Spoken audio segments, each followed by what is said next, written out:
to enable Google Discover to see contents you like on the home screen in Samsung Galaxy S24 Ultra, swipe down the top of the screen and then tap setting icon. Scroll down the screen to find home screen. Tap home screen. Alternatively, you can go to this menu from your home screen to do so on your home screen. Long tap on an empty area to go to the home screen edit screen and then select setting. Next, tap add media tag to home screen.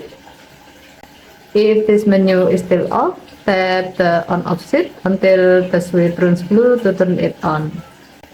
Now, select Google Discover. Once done, to see the result, go back to your home screen and then swipe the screen to the right to show the Google Discover.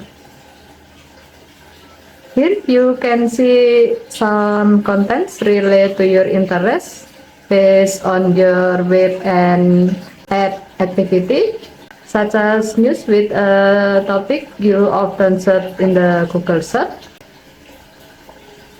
or videos with a topic you often watch on YouTube.